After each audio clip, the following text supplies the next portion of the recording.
আপনারা দেখছেন পজিটিভ বার্তা platform. Think positive, be positive. নমস্কার, পজিটিভ বার্তার পর্দায় আপনাদের আবারও অনেক অনেক স্বাগত। আমরা চলে এসেছি আবারও একটি নতুন অনুষ্ঠান নিয়ে। সঙ্গে থাকুন, পাশে থাকুন এবং চোখ রাখুন পজিটিভ বার্তার Facebook live, Tripura knowledge city এবং পজিটিভ বার্তার ইউটিউব চ্যানেলে। আজকে যিনি আমাদের মধ্যে রয়েছেন বিশেষ অতিথি ডক্টর মৌটুসী সাহা ম্যাডাম। তো ওনার সাথে পরিচয় করে নেব। তার আগে বলবো, একজন হোমিওপ্যাথি বিশেষজ্ঞ যিনি শুধু চিকিৎসাই করছেন না, সমাজের জন্য করছেন নানা রকম সেবামূলক কাজ। স্বাস্থ্য সচেতনতা থেকে শুরু করে নানা জটিল ও দীর্ঘমেয়াদী রোগে হোমিওপ্যাথির কার্যকারিতা নিয়ে ওনার অভিজ্ঞতা সত্যিই প্রশংসনীয়। চলুন আজ আমরা ওনার কাছ থেকেই শুনে নেব ওনার চিকিৎসা পদ্ধতি, বিভিন্ন দিক এবং বাস্তব অভিজ্ঞতার গল্প। তো আজকে ম্যাডামের সাথে পরিচয় করে নেব আমরা। নমস্কার ম্যাডাম। হ্যাঁ, তো আপনাকে আমাদের পজিটিভ বার্তার প্ল্যাটফর্মে অনেক অনেক স্বাগত। হ্যাঁ, তো প্রথমে জানতে চাইবো পজিটিভ বার্তার পর্দায় এসে কেমন লাগছে? অবশ্যই ভালো লাগছে। নতুন একটা প্ল্যাটফর্ম আমার জীবনে, এটা আমার প্রথম একটা প্ল্যাটফর্ম, সোশ্যাল মিডিয়া প্ল্যাটফর্ম। এখন অ্যাওয়ারনেস মানুষের মধ্যে এসে পৌঁছে দেবে। নানান রকমের মানুষের কোন কোন জায়গায় কীভাবে মানুষকে অ্যাওয়ারনেস করা যায়, এই প্ল্যাটফর্মটা এসে সত্যি ভালো লাগছে, সত্যি ভালো লাগছে। ধন্যবাদ ম্যাডাম আপনাকে। তো প্রথমেই জিজ্ঞেস করে নেবো আপনাকে যে এই হোমিওপ্যাথি এই যে চিকিৎসা কিভাবে আসা, এই জার্নিটা কিভাবে হলো, একটু জেনে নেবো আপনার কাছ থেকে। হোমিওপ্যাথিতে আসার স্কুলিং ছিল ভারতী বিদ্যাভবন। ভারতী বিদ্যাভবন থেকে পাস আউটের পরে কলকাতায় যাই, মেট্রোপলিটন হোমিওপ্যাথিক মেডিকেল কলেজে অ্যাডমিশন নিই 2010 সালে। ওখান থেকে মেডিকেল পড়াশোনা, ওখান থেকেই পাস আউট 2015-এ। তারপর মানুষের জন্য সেবায় প্র্যাকটিসে লেগে গেলাম। এই করতে করতে এতগুলো বছর পেরিয়ে এখন 2025-এ আসলাম এই হোমিওপ্যাথির জার্নিটা। হ্যাঁ, খুব ভালো লাগলো। তো এরপর আবারও আসবো আপনার কাছে আবার একটি প্রশ্ন নিয়ে, যে হোমিওপ্যাথি চিকিৎসা বলতে আমরা কি বুঝি, যদি একটু আমাদেরকে ডিটেলসে বলেন। হোমিওপ্যাথি চিকিৎসা বলতে গেলে এটা একটা মেডিকেল প্ল্যাটফর্ম, যেটার মধ্যে সবার আগেই বলে নেব আমাদের ফাউন্ডার যিনি পরম পিতা ডক্টর হেনিম্যান স্যার, উনার জন্যই আমাদের হোমিওপ্যাথিটা আবিষ্কার হয়েছে। উনি he is a physician from German. তো হোমিওপ্যাথি ওখান থেকেই German, he is an homeopathy founder, he is a father of homeopathy. ওখান থেকেই হোমিওপ্যাথি শুরু হয়েছে মানুষের মধ্যে। উনি 1855-এ ওনার বার্থ হয়েছিল। ওখান থেকে যে এই জার্নিটা শুরু হয়েছে, হতে হতে 2025 সালে 270 বছর হয়ে গেছে আমাদের হোমিওপ্যাথির। 270 বছর ধরে উনি হোমিওপ্যাথিটাকে এত দূর দূরান্তে নিয়ে গেছে যে অল্টারনেটিভ মেডিসিনও যে অত দূর মানুষকে জটিলতম রোগ, সিম্পল মেডিসিন থেকে ধরে করে, সিম্পল ট্রিটমেন্ট থেকে ধরে করে কমপ্লেক্স ডিজিজ, কমপ্লেক্স মেডিসিন সবভাবে যে বিস্তারিত ভালো করা যায়, সেটা উনি না হলে হয়তোবা আর সাধারণ মানুষের কাছে চিকিৎসা মাধ্যমটা সে যেতে পারতো না। মানে ওনার কাছে আমরা যারা হোমিওপ্যাথি সে ডক্টর আছি, he is our Lord, he is our father. তো এটাই হয়েছে। আমরা হোমিওপ্যাথি বলতে আমরা এখান থেকেই আমরা বুঝতে পারি, হোমিওপ্যাথি বুঝতে পার মানে উনি হয়েছে মেইন আবিষ্কার করেছেন। আর হোমিওপ্যাথি আমাদের কত দূর কী করেছে বলতে গেলে, এই যে মেডিসিনটা, এটা জটিলতম জটিল রোগকে কীভাবে একদম একটা মানুষকে সাধারণভাবে চিকিৎসা করা যায়। একটা পেশেন্ট যখন আমাদের কাছে আসেন, তখন পেশেন্টটা কীভাবে এন্টার করছে, আমরা তখন থেকেই শুরু হয়ে যায় পেশেন্টটাকে অবজারভেশন। তার সাথে তো ডিজিজ আছেই, যে কি রোগ নিয়ে এসছে, পেশেন্টটা কীভাবে আসলো, পেশেন্টটা কীভাবে এসে বসলো, পেশেন্টটা তারপর সাইকোলজিক্যাল দেখা। হোমিওপ্যাথি মানেই কিন্তু আমরা সিমটোমেটিক ট্রিটমেন্ট করি না। আমাদের হোমিওপ্যাথি ট্রিটমেন্টের মধ্যে পড়ে পেশেন্টটা যে রোগটা নিয়ে এসছে, সেটা তো একটা প্যাথোলজিক্যাল কন্ডিশন আছেই, তার সাথেই হয়েছে যে পেশেন্টটা সে মেন্টাল সিমটম। কারণ একটা রোগ ধরতে হলে আমরা শুধু we don't treat the disease, we treat the patient. Our doctors যারা আগের যারা হোমিওপ্যাথিতে যারা বিশেষজ্ঞ ডক্টররা এসেছিলেন, যারা ফাউন্ডারের সাথে এটাকে প্রলংড জেনারেশন ধরে এটাকে এগিয়ে নিয়ে এসছেন, ওনারা আমাদেরকে এগুলো আমরা কোর্সের মাধ্যমে শিখেছি, পড়াশোনা মেডিকেল সিস্টেমে গিয়ে শিখেছি যে কীভাবে হোমিওপ্যাথি একটা মানুষকে ট্রিট করে। হোমিওপ্যাথি জটিলতম রোগ বলবো, সাধারণ রোগ মানুষ ভাবে যে সাধারণত ছোটোখাটো রোগ মনে হয় হোমিওপ্যাথি ভালো করে, বাট আমরা চিকিৎসার মাধ্যমে দেখেছি যে হোমিওপ্যাথি শুধু ছোটোখাটো রোগ না, বিশাল বড় ধরনের রোগও হোমিওপ্যাথি সারিয়েছে। প্রচুর মানুষ, তবেই তো হোমিওপ্যাথিটা চলছে আমাদের সিস্টেমে। হোমিওপ্যাথি, অ্যালোপ্যাথি, আয়ুর্বেদিক, ডেন্টাল সবগুলো এই যে মেডিকেল ফ্যাটার্নিটিটা, এটা নিয়ে কেউ যে যেটাতে বিশ্বাস করছে, একটা ছত্রছায়ার নিচে সবাই মিলে একটা হেলথ ওয়ার্ক সিস্টেমটাকে বিল্ড আপ করাতে সাহায্য করছে। সেটাতে হোমিওপ্যাথি এমন একটা মেডিকেল অল্টারনেটিভ মেডিকেল সিস্টেম যেখানে জটিল রোগ, সাপোজ আপনি ধরুন একটা পেশেন্ট ফর এক্সাম্পল পার্কিনসন্স একটা ডিজিজ নিয়ে আসলো, সেটা পেশেন্ট দেখতে পারলাম আমরা যত হোমিওপ্যাথি ডক্টরসরা আছি যে পেশেন্টটা allopathy system of mode of treatment করছেন, পেশেন্ট আয়ুর্বেদিক করছেন, পেশেন্ট আরও আছে মেডিকেল সিস্টেমে অনেক কিছুই করছে, বাট করেও পেশেন্টটা কোথাও রিলিফ পাচ্ছে না। পেশেন্টকে ডিজিজ মানে কি, ডিজিজটা হয়েছে, ট্রিটমেন্ট করলাম, পেশেন্টটা ভালো হয়ে গেল, বাট পেশেন্টটা দেখা গেল 15 বছর 20 বছর পেশেন্ট উইথ মেডিসিন নিচ্ছে, আমি ভালো আছি বাট মেডিসিন তো নিতে হচ্ছে। That's not cure. কিওর মানে আমি একটা সার্টেন টাইম মেডিসিন খেলাম, তারপরে ভালো হয়ে গেছি, ওষুধটা আমাকে টাচ করতে হচ্ছে না, মানে আমি ভালো হয়ে গেছি, এটাকে কিওর বলবো। That is cure, that is health, restoration of health. তো এই জায়গাটাই আমরা হোমিওপ্যাথি ডক্টরসরা আমরা কাজ করি। সেটার জন্য আমাদের কি করতে হয়, পেশেন্টের প্যাথোলজিটা আগে আমরা ডায়াগনোসিসের সাথে পেশেন্টটাকে অ্যাজ এ হোল আমরা ট্রিট করি। যেমন এই পেশেন্টটাকে আমি একটা ফর এক্সাম্পল বলবো যে পার্কিনসন্স ডিজিজটার যখন আমাদের কাছে আসছে বা পেশেন্ট আসলো না, আমি যেরকম অনেক পেশেন্ট বাই টেলিফোনিক কনভারসেশনে পেশেন্ট দেখি, অনলাইন কনসালটেশনে পেশেন্ট দেখি, তখন দেখতে পাচ্ছি যে পেশেন্টের হিস্ট্রি রয়েছে। যখন আমরা কেস টেকিং নিই, হোমিওপ্যাথি মেইন সিস্টেমটা কাজ করে টোটালিটি অফ দ্য সিমটম, পেশেন্টের past history, present history, family history, কিছু কিছু ডিজিজ আছে জেনেটিকও আছে। তো সেই জায়গাতে আমাদের জানতে হবে যে পেশেন্টটা আজকে এই ডিজিজ হয়েছে, যখন জন্মেছিল তখন তো পেশেন্টটা একটা বেশ নর্মাল হেলদি কন্ডিশনে ছিল, তাহলে আজকে যদি এই ডিজিজ কন্ডিশনে আছে, এই প্যাথোলজিক্যাল কন্ডিশনটা হওয়ার পেছনে ট্রিগারিং ফ্যাক্টর কী ছিল, আমরা হোমিওপ্যাথি ডক্টরসরা সেই ট্রিগারিং ফ্যাক্টরসটাকে খুঁজে বার করি। দেখা গেল যে ওই ট্রিগারিং ফ্যাক্টরসের মধ্যে কোথাও মেন্টাল এক্সাজারেশন একটা কারণ ছিল, কোথাও পেশেন্টটা মেন্টালি ডিপ্রাইভ ছিল, সেই জায়গার থেকে দেখা গেল পার্কিনসন্স ডিজিজটা ধীরে ধীরে ধীরে ধীরে প্রগনোসিস হয়ে আসলো।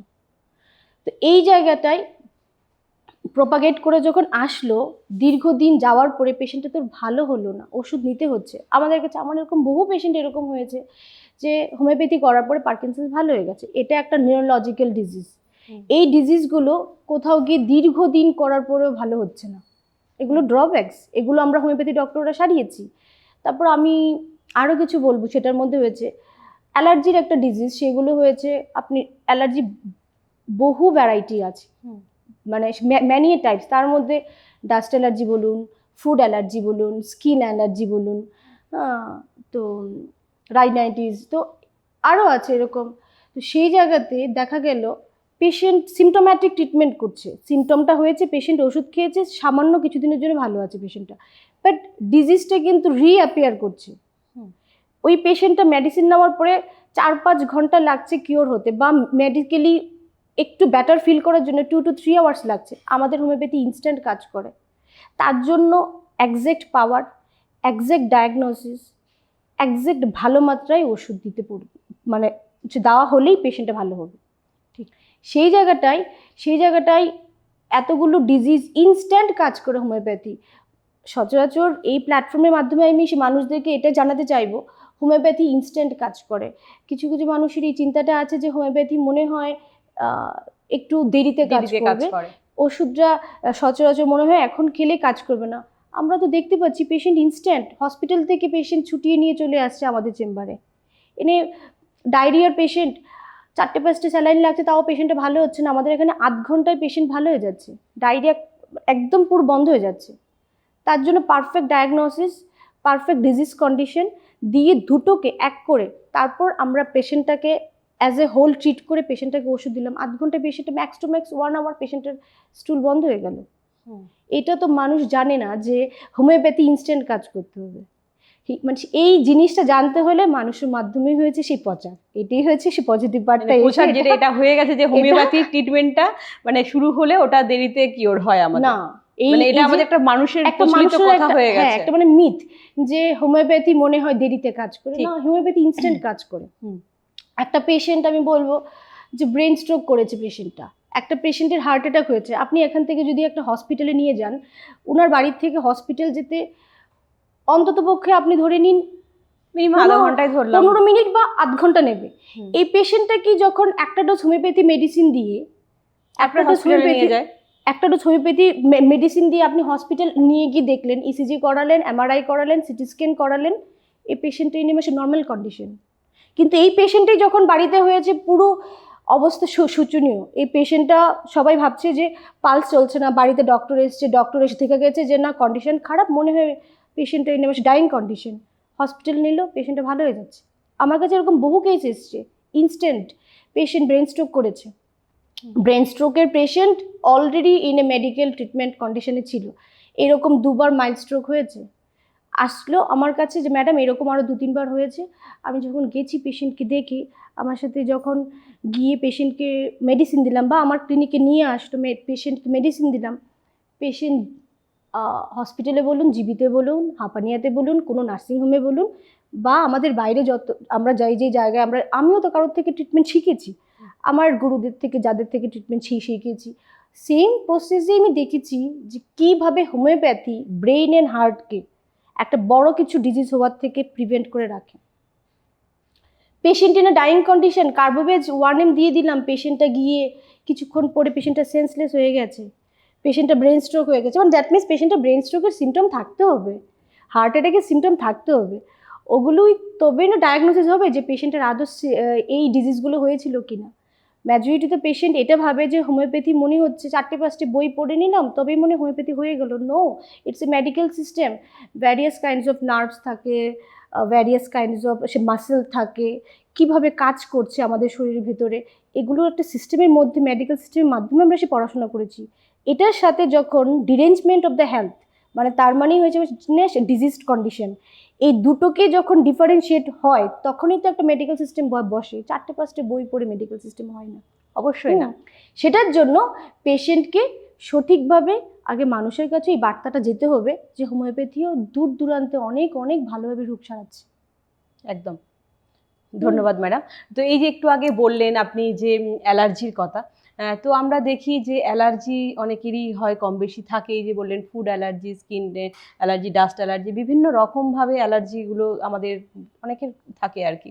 তো এই অ্যালার্জি অনেক বলে ভালো হয় না, এটা কন্টিনিউ ওষুধ খেয়ে যেতে লাগে। তো এই বিষয়ে যদি আপনি একটু কিছু বলেন আমাদের। দেখুন, আমি এখানে একটা কথা বলবো যে হোমিওপ্যাথি হয়েছে ম্যাজরিটি 80-90% ডিজিজ ভালো করে দেয় একদম রুট থেকে। আপনি শুনবেন কোথাও মানুষরা বলেন যে হোমিওপ্যাথি সময় নেয়, হোমিওপ্যাথি রোগটাকে গুড়ির থেকে বার করে দেয়। পুরো মানুষের গোড়ার থেকে যখন একটা ডিজিজকে বার করতে হয় তখন এইটা শুধু হোমিওপ্যাথিতেই সম্ভব, এটা আর কোথাও সম্ভব না। কারণ আমরা কি করি, এই একটা ডিজিজড কন্ডিশন, মানে ফর এক্সাম্পল আমি দিচ্ছি, একটা ডিজিজড কন্ডিশন আসলো, এটা হচ্ছে ডিজিজটা, আর দিস ইজ হোমিওপ্যাথি। আমরা কি করব, পেশেন্ট যদি এই সিমটম নিয়ে আসছেন, আমরা তাকে এই মেডিসিনটা দিলাম, এই মেডিসিনটা সেম সিমটমসই বড় আকারে করবেন, করে সেটাকে অ্যানগালফ করে ফেলবে। একজন বড়োর কাছে ছোটোর হার্ট মানতে হয়, ঠিক সেমভাবে যখন আমরা এই বড় মেডিসিনটা দিলাম তখন কি হলো, এটাকে ছোটোটাকে অ্যানগালফ করে নিল। বাট এটা যদি 5টা সিমটম নিয়ে আসে, হোমিওপ্যাথি সেটাকে সেমভাবে 5টা বড় আকারে সিমটম করবে, করে সেম ডিজিজটাকে অ্যানগালফ করে এটাকে কিল করে দেবে। এটাই হয়েছে রুট থেকে ভালো করে নেয়। বেশি দিন লাগে না হোমিওপ্যাথি চিকিৎসা করতে হলে, অনেকে বলে 1.5 বছর, 2 বছর, 5 বছর, নো নিড। আমি তো দেখতে পাচ্ছি পেশেন্ট হার্ডলি যদি নিয়ম মেনটেন করে, যদি পেশেন্ট ওনারা হার্ডলি 3-4 মাস হোমিওপ্যাথি কোনো মেডিসিন খায়, যদি কোনো ফাংশনাল মানে ডিজিজ যদি না হয়ে থাকে, পেশেন্ট ভালো হয়ে যায়। তার মধ্যে আমি বলবো যেরকম ডায়াবেটিস, তার সাথে আমি বলবো ডায়াবেটিস, থাইরয়েডও আমাদের এরকম হয়েছে পেশেন্ট পুরো ভালো হয়ে গেছে। থাইরয়েড কি নির্মূল হয়? হ্যাঁ, একদম হয়। কি কিন্তু আমরা অ্যালোপ্যাথিতে দেখছি না, অনেকে আমি শুনেছি এটাই তো ড্রব্যাকস, অ্যাকচুয়ালি মানুষ সেটা জানে না। যে না যতদিন আমরা বাঁচবো ততদিন আমাদের থাইরয়েডের ওষুধ আমাদের খেতে না। হবে, এটা শুনেছি। থাইরয়েডে ভালো হয়ে যায়, এটা হচ্ছে আমরা কনস্টিটিউশনাল ট্রিটমেন্টটা করি। সেটাই বলতে চাইছিলাম যে ডিজিজড কন্ডিশন, মানুষটা যখন জন্মেছে আমাদের সেটার মধ্যে থাকতে হয় সে ভাইটাল ফোর্স।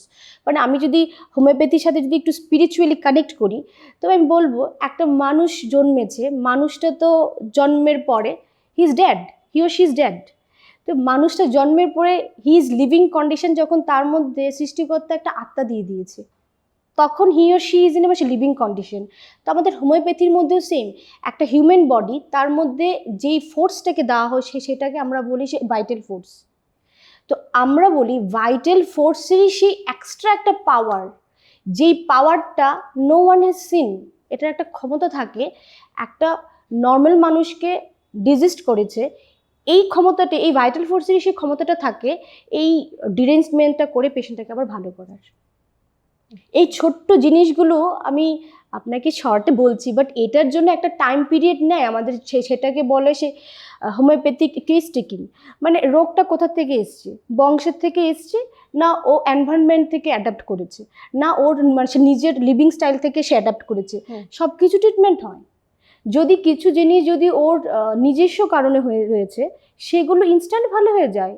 হার্ডলি কতদিন, আমার কত পেশেন্ট এরকম হয়েছে 15 দিনে ভালো হয়েছে, কারোর এরকম হয়েছে 20-1 মাস, মানে ডিজিজ নিয়ে এসছেন উনি 4-5 বছর 6 বছর, দেখা গেল আমার কাছে 15-20 দিন ট্রিটমেন্ট করেছে, পেশেন্ট ইজ গুড, ভালো হয়ে গেছে। আমাকে 6 মাস পরে একবার সে কল দিচ্ছে, ম্যাডাম আমি এখন সত্যি ভালো আছি, আমি যাচ্ছিলাম কোথাও, ভাবলাম আপনাকে একবার একটা মাসে কনসাল্ট করে যে ma'am I am now fine. এরকম পেশেন্ট দেখেছি যে বহু বছর আগে ট্রিটমেন্ট করেছে, ট্রিটমেন্ট করার পরে আসলো, এসে একটা সে কনসাল্ট করলো, ম্যাডাম আমার কোনো প্রবলেম নেই, আমি অমুককে নিয়ে এসেছিলাম, আমি ভালো হয়েছি, তমুককে নিয়ে এসেছিলাম। বাট আমি সবার আগে একটাই জিনিস বলবো যে হোমিওপ্যাথির যে সিস্টেমটা, এটা কিন্তু we don't treat only the disease, আমরা ডিজিজের সাথে মানুষটাকেও ট্রিট করি। কারণ হয়েছে, আমি এখানে ছোট্ট একটা কথা বলবো যে মানুষটা যখন ডিজিজড হয়েছে, কিভাবে মানুষটা ডিজিজড হয়েছে, তার মধ্যে একটা ডিজিজ, একটা প্যাথোলজিক্যাল সিমটম হয়েছে, তার মধ্যে ভাইটাল ফোর্স, তার মধ্যে বডিটা কিছু না কিছু ডিরেঞ্জ করেছে, ডিরেঞ্জ করার পেছনে কিছু থাকে মেন্টাল মাইন্ড। আমরা হোমিওপ্যাথি ডক্টররা বলি মেজরিটি, আপনি ধরে নিন 75-80-90% of the disease, mind is the onset of maximum of the disease. আপনি যদি স্টার্ট করুন, একটা অ্যাক্সিডেন্ট হয়েছে, দ্যাটস এ ডিফারেন্ট ইস্যু, সেটা একটা আলাদা বিষয়। বাট ওটা ছাড়া যদি আমরা ধরা হয়, মেজরিটি অফ দ্য ডিজিজের পেছনে মাইন্ড হয়েছে মেইন কারণ। মাইন্ড ট্রিগার করছে, তবে না ডিজিজটা এসে আপনার কাছে ধরছে। একদম মাইন্ড মানে পেশেন্টটা হরমোনালি, মানে নিউরোলজিক্যালি হরমোনালি মানে ইমব্যালেন্সড আছে, ডিসব্যালেন্সড আছে বলেই রোগটা এসে তার কাছে দ্বারস্থ হয়েছে, তাকে ধরে ফেলেছে। এই কারণেই আমরা কি করি, রোগটাকেও ভালো করে দিলাম, রোগটাকে তো তুলে ভার করেই দিলাম, সঙ্গে মানুষটাকেও আমরা ভালো করে দিলাম। এইটাই হয়েছে হোমিওপ্যাথি। মানে হোমিওপ্যাথি এত সুন্দর। আমি যখন পড়াশোনা করি 2010 সালে, আমি তখন ভাবতাম আমাদের স্টেটে হোমিওপ্যাথি এত দূর দূরান্তে। আমার শিক্ষক, মানে আমি যাদের কাছে মানুষ হয়েছি, আমার যারা গুরু, যারা মেন্টর, ওরা কলকাতার বিশিষ্ট নামকরা হোমিওপ্যাথি ডক্টর, ওনাদের কাছে দেখেছি বহু ক্রিটিক্যাল পেশেন্ট টাটার থেকে ফিরিয়ে দিয়েছে, আমার স্যারের কাছে এসে ভালো হচ্ছে। মানে ক্যান্সারের পেশেন্টরাও, মানে ক্যান্সারের পেশেন্টও ভালো হচ্ছে। আমি প্রথম আমি বলবো 2017 সালে আমার লাইফ টার্নিং ওখানেই হয়েছে মেইনলি বলতে গেলে। হ্যাঁ, লাইফ টার্নিং, যে পেশেন্ট কিভাবে আমাকে মানুষ চিনেছে, সেটা হচ্ছে একটা পেশেন্টকে টাটার থেকে ফিরিয়ে দিয়েছে। হ্যাঁ, টাটার থেকে ফিরিয়ে দিয়েছে, এই পেশেন্টটা অপারেশন করলে পেশেন্টটা মারা যাবে, পেশেন্টের এই জায়গায় টিউমার ছিল। এই পেশেন্ট, ওনারা বললো যদি আমরা পয়সা দিয়ে, যদি টাকা দিয়ে পেশেন্টটাকে ওটি করার পরে যদি ডেড বডি ত্রিপুরাতে বেশি নিতেই হয়, তবে আমরা সুস্থভাবে নিয়ে এসেছি, যেই কন্ডিশনে নিয়ে এসেছি, সুস্থ তো আর নয়, টিউমারের পেশেন্ট, এই পেশেন্টটা আমরা ত্রিপুরায় নিয়ে চলে যাব, আগরতলা ত্রিপুরায় নিয়ে চলে যাব, আমরা টাকা খরচ করব না, কেউ নিজের বাবা মা, নিজের ফ্যামিলি মেম্বার কেউ হারাতে চান না। তো আসার পরে কি হয়েছে, আমার কাছে এসছেন যে ম্যাডাম শুনতে পাচ্ছি এরকম এরকম হোমিওপ্যাথিতে টিউমার ভালো হয়, আপনি যদি আমার বাবাকে দেখেন, ফুল ফ্যামিলি নিয়ে এসছে। ওনার নামটা আমি ইয়ে করতে চাইছি না, হ্যাঁ, প্রতাপগড় টেকরি চুবুনিতে আমার ক্লিনিক, আরেকটা ক্লিনিকে মৎস্যমণিতে। তো ওখানে দেখলাম এই পেশেন্টটা আমার কাছে 2.5 থেকে 3 মাসে ভালো হয়ে গেছে, আজও উনি বেঁচে আছে। লাস্ট ওনাকে বলেছে যেই টেবিলে patient he will be no more, মানে দ্যাট ইজ এ ব্লেসিং, মানে দ্যাট ইজ এ ব্লেসিংয়ের সাথেও বলবো যে দ্যাট দিস ইজ হোমিওপ্যাথি। মানে এই জায়গায় আমি হোমিওপ্যাথির প্রতি আরও বেশি আকৃষ্ট হলাম যে এটা এত অদ্ভুতভাবে মানুষকে নির্মমভাবে ভালো করতে পারে। এই পেশেন্টটা আজকে ওনার বয়স ছিল তখন 92, আজকে ওনার বয়স হয়েছে 99 100 হবে, আজকের থেকে 3 মাস আগে অনেক বয়সও হয়েছে ওনার। একদম ভালো আছে, এবং আরেকটা কথা একদম বলবো, চলে গেছে 2.5 মাসে। এটা আরেকটা কথা বলবো যে আমাদের অ্যালোপ্যাথিতে এই ধরনের ক্রিটিক্যাল যে রোগগুলো আছে সেগুলো ট্রিটমেন্ট করাতে গেলে কিন্তু অনেকটি টাকা আমাদের ব্যয় করতে অনেকগুলো হয়, লাগে, কিন্তু সেখানে আমি হোমিওপ্যাথিতে দেখেছি যে অনেক কম খরচে, অনেক কমেও হয়ে যায়, হয়ে অনেক যায়। শর্ট টাইমেও হয়ে যায়। Short time. আপনি যে কোনো রোগ দেখবেন, অ্যালোপ্যাথি মোড অফ সিস্টেমটাও একটা মোড অফ সিস্টেম, ওরা মানে ওনারাও আমাদের একটা হেলথ সিস্টেমকে দিচ্ছে, ওনাদের ছাড়া আমরা ইনকমপ্লিট, আমাদের ছাড়াও ওনা মানুষ ইনকমপ্লিট। আমি বলবো সমাজে চলতে হলে সবার কি দরকার আছে, অবশ্যই সবাইকে নিয়েই আমাদের চলা। তো এই জায়গাতে বলবো ওনাদের একটা ড্রব্যাকস হয়েছে, ওনাদের মেডিসিন কন্টিনিউশন পেশেন্টদের খেয়ে যেতে হয়। তো কন্টিনিউশন যদি কোনো পেশেন্ট খেয়েই যায় তাহলে ভালো কথাই হলো। এটাই তাহলে যেটা বললেন কিওর হলো কি করে? পেশেন্ট এসে বলে ডাক্তারবাবু আমি তো ভালো আছি কিন্তু আমি দীর্ঘ 15 বছর 20 বছর ওষুধ খেয়ে যাচ্ছি। আপনি ভালো কোথায় আছেন? ওষুধে যদি খেয়ে যান তাহলে তো আপনি এখনো ডিজিজড কন্ডিশনেই আছেন, এবং ওষুধটা যদি স্টপ করে দেওয়া হয় তাহলে কিন্তু আবার বেড়ে যায়, রোগটা কামব্যাক করে। কিন্তু আমাদের সেটা হয় না। তার জন্য সঠিক ডক্টর, সঠিক মেডিসিনও লাগবে, আর তার সাথে হয়েছে রোগটাকে নির্মাণ করতে লাগবে যে অ্যাকচুয়ালি ডিজিজটা কি হয়েছে। তার জন্যই লাগে family history, present history, paternal history, maternal history, environmental history, এগুলো নিয়ে হয়েছে কনস্টিটিউশনাল ট্রিটমেন্ট বলে এটাকে, এটা হোমিওপ্যাথি করে থাকে, এটা একমাত্র হোমিওপ্যাথি করে থাকে। ঠিক, একদম। অনেক ধন্যবাদ, সত্যি খুব ভালো লাগলো এত সুন্দর করে বলার জন্য। তো এরপরে আবারও জানবো যে ম্যাডামের কাছ থেকে যে বর্তমানে কোন রোগগুলো হোমিওপ্যাথির মাধ্যমে সব থেকে ভালোভাবে নিয়ন্ত্রণ হয় আর কি।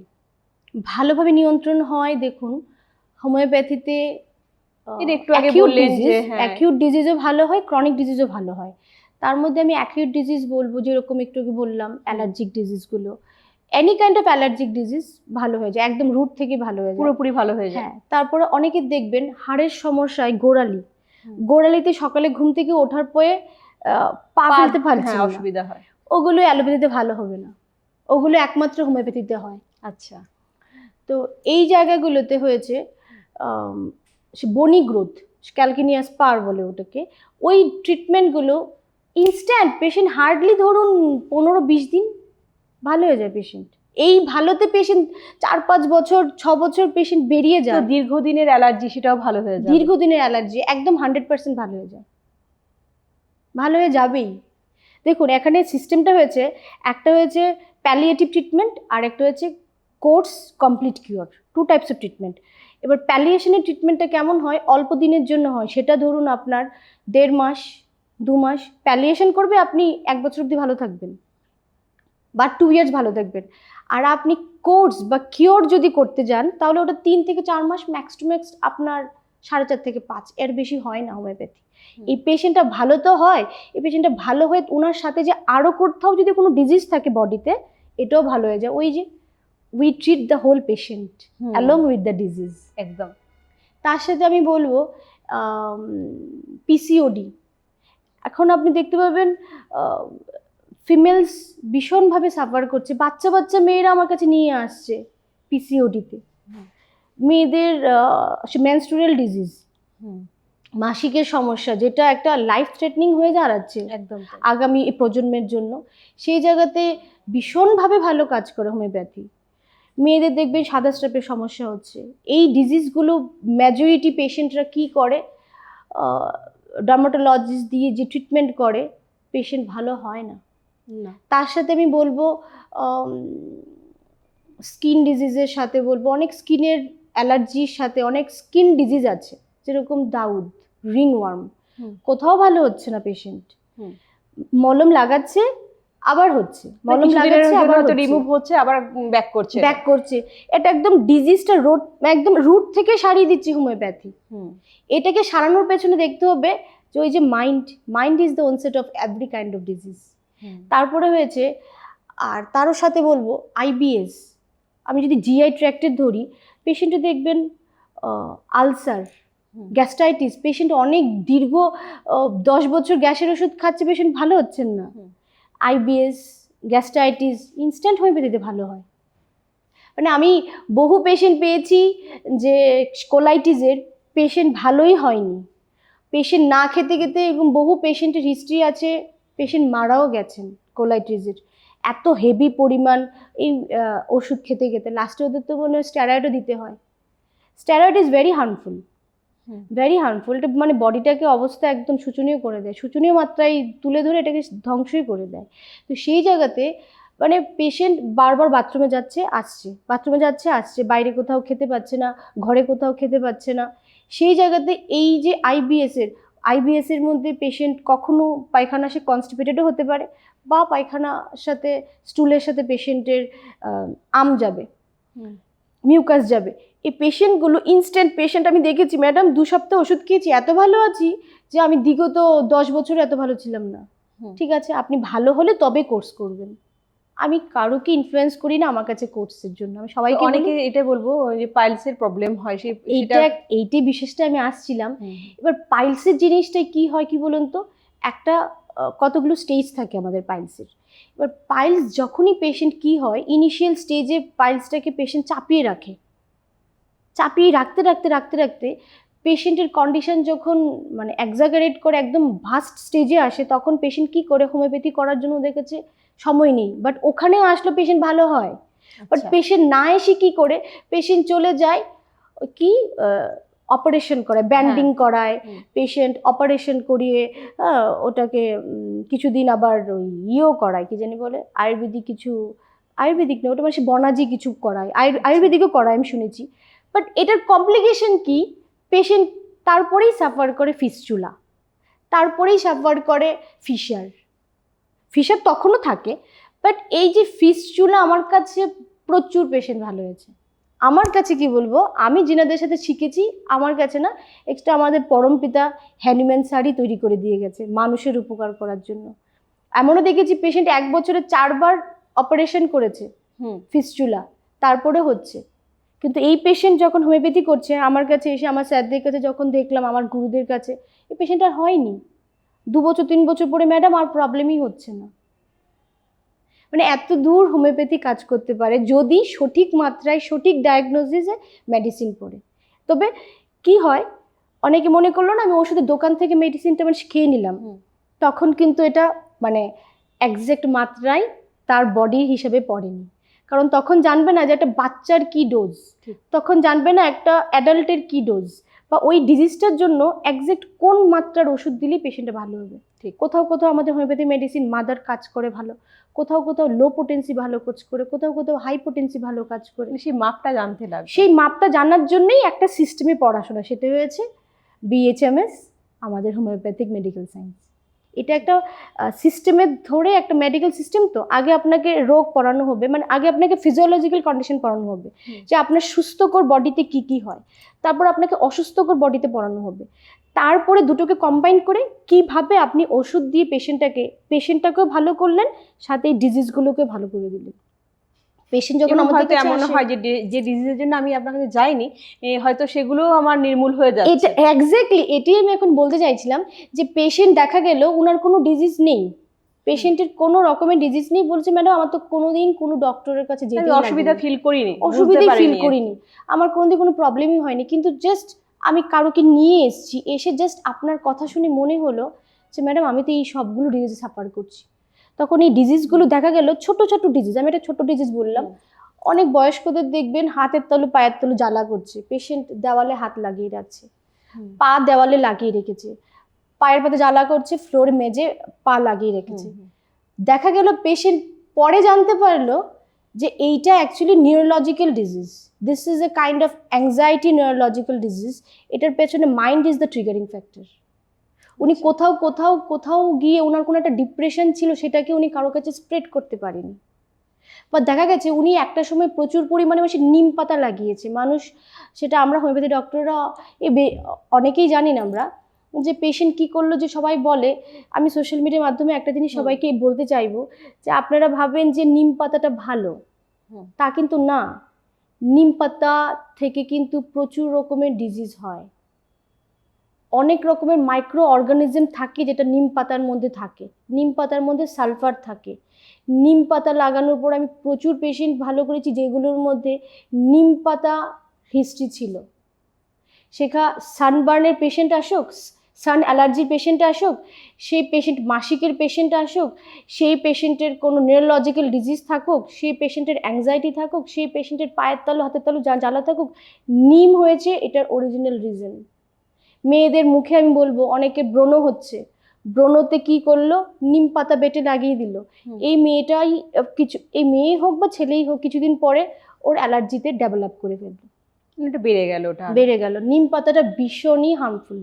তো আমরা দেখি অনেকে যারা সুগারের পেশেন্ট থাকেন তারা বলেন যে না, নিম পাতা, কুচি নিম পাতা খালি পেটে খেলে ভালো নিম হয়। পাতাটা খাওয়া ভালো, আমি 100 বার বলবো নিম পাতাটা খাওয়া ভালো, বাট নিম পাতা অ্যাপ্লাই যেরকম অনেক মানে সে বাচ্চাদের নিউনেটদের কি করে, যে বাচ্চা জন্মের পরে মারা কি করে ঘরে, আতুর ঘরে, ওষুধ ঘরে কি করে, তেলের সাথে কাঁচা হলুদ নিম পাতা মাখিয়ে বাচ্চাদের মাখায়। এই বাচ্চাটা নানান পেটের সমস্যায় সাফার করবে, এই বাচ্চাটা নানান রকমের স্কিন ডিজিজ সাফার করবে, মানে লাগানোর পর ডাক্তারকে যেতে হবে, লাগানোর ফলে এই পেশেন্টটার প্রচুরভাবে এফেক্ট হয়ে যাবে। আরও একটা ড্রব্যাকস আমি বলবো, যেটা পজিটিভ বার্তার থ্রুতে আমি সবাইকে জানাতে চাইছি, যে অ্যান্টিবায়োটিক কথায় কথায় না নেওয়াটাই ভালো, কারণ অ্যান্টিবায়োটিকে কিন্তু ভীষণভাবেই ড্রব্যাকস। আমাদের ত্রিপুরা রাজ্যে অ্যান্টিবায়োটিক ভীষণভাবেই প্রচলিত। এইটা আমাদের তো হোমিওপ্যাথিতে কোনো অ্যান্টিবায়োটিক নেই, আমরা এত রকমের ইনফ্লামেটরি ডিজিজ আমরা এগুলোকে কি করে ভালো করছি। আপনাদেরকে বলবো অ্যান্টিবায়োটিকের প্রচুর সাইড এফেক্ট। অ্যান্টিবায়োটিক নেবেন যখন একটা সিরিয়াস কোনো ডিজিজ, তখন নেবে। কথায় কথায় স্কিন ডিজিজ অ্যান্টিবায়োটিক, কথায় কথায় জ্বর হয়েছে অ্যান্টিবায়োটিক, থ্রোট অ্যালার্জি হয়েছে, সোর থ্রোট হয়েছে, সে গলা ব্যথা হয়েছে, ওখানে অ্যান্টিবায়োটিক কি করবে? ওটা ভাইরাস ঘটিত রোগ, ওখানে অ্যান্টিবায়োটিকটা করবে কি? আর কিছু কিছু জায়গাতে অ্যান্টিবায়োটিকের প্রচুর wide range of side effect আছে। বাচ্চাদেরকে বলবো স্পেশালি অ্যান্টিবায়োটিক লাগানোটা আপনারা বন্ধ করুন, ইটস নট গুড। কিছু কিছু সিরিয়াস কন্ডিশনে লাগাবেন, but not in every cases. একদম খুব ভালো একটা মেসেজ আপনি দিলেন আমাদের দর্শকদের জন্য, খুব ভালো লাগলো। তো এই যে বলবো, আমাদের যে কথায় কথায় অ্যান্টিবায়োটিক ইউজ করাটা, যে আমরা দেখেছি অনেক সময় বাচ্চাদের জ্বর হয়তো 3 দিন হয়ে গেল, 4 দিন হয়ে গেল, বাচ্চাটার জ্বর ভালো হচ্ছে না, কিন্তু তখন সেখানে তাকে অ্যান্টিবায়োটিক দেওয়া হয়।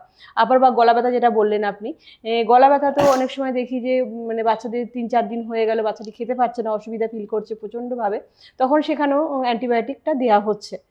তো তখন সেখানে কি অ্যান্টিবায়োটিকটা না দেওয়াই ভালো? তখন আমি বলবো এই ছোট ছোট ডিজিজগুলোর জন্য ছোট ছোট বৃষ্টির কণাতেই কিন্তু বৃষ্টিটা হয়। বড় ধরনের বৃষ্টিটা ছোট ছোট মেঘ থেকে, যে বৃষ্টির ছোট ছোট পার্টিকেলস থেকে কিন্তু একটা বড় বৃষ্টি তুফান হয়, বড় মেঘ তৈরি হয়, সেখান থেকেই তখন বৃষ্টি আসে। হ্যাঁ, তো সেই হয়েছে কথাটা, যে ওখানে আমি বলবো কথায় কথায় এই যে অ্যান্টিবায়োটিক ছাড়া, আমাদের তো কোনো অ্যান্টিবায়োটিক নেই, তো আমাদের কোনো অ্যান্টিবায়োটিক ছাড়া আমি বলবো পেশেন্ট তো ভালো হয়ে যাচ্ছে, গলা ব্যথা ভালো হয়ে যাচ্ছে। নিয়ারেস্ট আপনাকে সার্চ করতে হবে, আপনাকে ভালো থাকতে হলে সার্চ করতে হবে হোমিওপ্যাথি কোথায় আছে। প্রত্যেকটা জায়গায় এখন হোমিওপ্যাথি ডক্টরসের মানে অ্যাভেলেবেল, তা আপনাকে এটা খুঁজে বার করতে হবে। ছোটো ছোটো জিনিসগুলোর জন্য আমি অ্যান্টিবায়োটিক নেব না। আপনি সে গার্গেল করুন, আপনি ঘরেই গার্গেল করুন, খালি ইয়েতে মধ্যে একটা সে বাওয়েলের মধ্যে গরম জল টাওয়েলে মাথা দিয়ে ওটা থেকে ভাপ নিন, ভাপটা গরম গলা, হ্যাঁ। আপনি এই ছোটো ছোটো জিনিসের জন্য অ্যান্টিবায়োটিক, মানে এটার মধ্যে অ্যান্টিবায়োটিকটা করবে কি? আর সেই জায়গাতে আমি বলবো কাশি হয়েছে, আমি দেখেছি দীর্ঘ পেশেন্টের ড্রাই কাফ, পেশেন্ট ইয়াং এজও দেখতে পাচ্ছি, মিডল এজও দেখেছি, ওল্ড এজও, যে কাশি দীর্ঘ বছর হয়ে গেছে, ভালো হচ্ছে না, একটা ড্রাই কাফ হচ্ছে, কারোর সাথে কথা বলতে পারছে না, একটা হচ্ছে টিংলিং সেন্সেশন, একটা ড্রাই কাশি দিয়েই চলছে। এটা হোমিওপ্যাথি ভালো করবে? বা অনেক সময় দেখি আমরা রাতে ঘুমাচ্ছি, হঠাৎ করে মাঝরাতে আমাদের কাশিটা উঠলো, তখন কাশিটা কন্টিনিউ হয় এবং অনেক কষ্ট হয় তখন। সেই সেটার জন্য সময় আমি সবাইকে বলবো একটা লং মুখে দিয়ে রাখবেন। ড্রাই কাফ হচ্ছে তো একটা লং দিয়ে রাখবেন। এটা কি সব সময়ের জন্য না? না দেখুন, এটা হয়েছে ইনিশিয়াল কেসে। যদি কারুর ওই যে প্যাথোলজিক্যাল কন্ডিশন জানতে হবে, যদি অনেকের হয়ে গেছে আজকে 3 বছর 5 বছর 10 বছর, ওগুলোর জন্য ট্রিটমেন্ট দরকার। ওগুলো একদম পুরো সারিয়ে দেয়। আমার প্রচুর পেশেন্ট দেখেছি, প্রচুর মানে র্যান্ডম কি বলবো antihistaminic drug, allopathic antihistaminic drug খেয়েও পেশেন্ট সারছে না। সেই জায়গায় দেখেছি একটা ডোজ হোমিওপ্যাথি মেডিসিন দিয়েছি, পেশেন্ট কিওর, পেশেন্ট ভালো হয়ে গেছে। ভালো তো হয়েছে, আন্ডারলাইং প্যাথোলজি ফ্যামিলি হিস্ট্রিতে কারোর না কারোর টিবি হয়েছিল। আমাদের মেন অ্যাকচুয়ালি আমাদের হোমিওপ্যাথি এটাই করে যে আপনার ডিজিজ কিন্তু মেজরিটি বংশের থেকেই আসে। কিছু আপনি নিজের থেকে তৈরি করেন, কিছু আপনার এনভায়রনমেন্ট থেকে আসে, বাট ওটা কিন্তু থাকে আপনার জেনেটিকে। বুঝেছেন আমার কথাটা? এই জায়গাগুলো আমরা হোমিওপ্যাথি আমি খুব স্যাটিসফাইড ফিল করি। মানে যেটা জেনেটিকলি আসছে সেটাও কি ভালো হয়ে যায়? ইয়েস, জেনেটিক্যালি ভালো হয়ে যায়, এটা ভীষণ আশা। আর আরও একটা জিনিস বলবো, জেনেটিকের মধ্যে যেহেতু আপনি টপিকটা তুললেন, হ্যাঁ, মেইনলি প্রেগনেন্ট ওমেনদের জন্য বলবো, যারা সে গর্ভবতী মারা, আপনারা যদি প্রেগনেন্ট টাইমে কোনো রকমের মেন্টাল ডিপ্রেশনে ডিরেঞ্জমেন্টে যান, তখন অবশ্যই সেই জিনিসটাকে বার করবেন। তাতে বাচ্চাটার উপরে এফেক্ট পড়ে। সেই বাচ্চাটা পড়ে, যেটা এখন খুব বেশি পাচ্ছি, সেটা বাচ্চাটা পরে কিন্তু অটিজমে ডেভেলপ হয় বা কোনো নিউরোলজিক্যাল ডিজিজে সাফার করতে হয়। ক্রোমোজোমাল ডিজিজ তো আছেই তার সাথে, বাট নর্মাল টাইমে যারা প্রেগনেন্সি নিচ্ছেন, ডিপ্রেশনটাকে চাপিয়ে রাখবেন না। Mind is the onset of majority of the disease. We homeopaths এটাই বলি যে মাইন্ড ঠিক, ম্যাজরিটি ডিজিজ ওখানেই ভালো হয়ে যায়। কারণ সুস্থ হয়ে তো একটা মানুষ জন্মেছিল, সেটা অসুস্থকর তাকে পরিবেশটা করেছে। মানুষটাকে তখনই অসুস্থকর পরিবেশটার থেকে আপনি সেটাকে কারোর কাছে বার করে দিন। ডিপ্রেশনটাকে চাপিয়ে রাখলে হরমোনালি নিউরোলজিক্যালি বাচ্চাটার উপর ইম্প্যাক্ট পড়ে, সেটা ভীষণভাবে মানুষের জানা দরকার। একদম খুব ভালো একটা মেসেজ দিলেন আপনি। সত্যি করে এটা খুব দরকার আমাদের মহিলাদের জন্য, কারণ মহিলারা তো অনেক সময় এটা নিজেরা হয়তো নিজেরা তো কেউ সাফার করে না, তো সাফারটা তাকে করানো হয়, এক্স্যাক্টলি বাইরে থেকে জিনিসটা আসে, একটা মহিলা তখন কিন্তু সহজে সেটা প্রকাশ করতে পারে না, এবং সেই মহিলা ভুক্তভোগী হয় এবং তখন তার বাচ্চার উপর পড়ে যখন সে প্রেগনেন্সি অবস্থায় থাকে। তো এটা তো একটা বলবো সত্যি করে আমাদের সমাজ দায়ী বা আমাদের পরিবার দায়ী। আমরা বলবো যে পরিবারকে খুব কেয়ার নেওয়া দরকার একটা মহিলার ভীষণ একটা মেন্টাল হেলথের পেছনে ভীষণভাবে একটা ফ্যামিলির দরকার, যেটা এখনকার জেনারেশনের মধ্যে ভীষণভাবে সে ল্যাকিং। মানুষদের মধ্যে সবার মধ্যে হচ্ছে মানুষ যেটা ফোন নিয়ে যেভাবে ঘাটছে, যেটা আজকালকার জেনারেশনে, আমাদের সময় কি হতো, আমরা মাঠে খেলতাম, এখানে একটা কি বলবো গুড হরমোনস বেরোচ্ছে। এখানে কি হচ্ছে, এই জায়গাটায় যদি গুড হরমোন যদি কোথাও সাপ্রেস হয়ে যায়, তাহলে তো আপনি মেন্টালি ইল হয়ে গেলেন, কারোর সাথে আপনি শেয়ার করতে পারছেন না। খেলাধুলা করে কিন্তু মাইন্ড ভালো থাকে, বাট খেলাধুলার সাথে এখন কি হচ্ছে, সবাই সোশ্যাল মিডিয়ায় ইনভলভ, সবাই মোবাইলে ইনভলভড, সবাই টেলিফোনে ইনভলভ।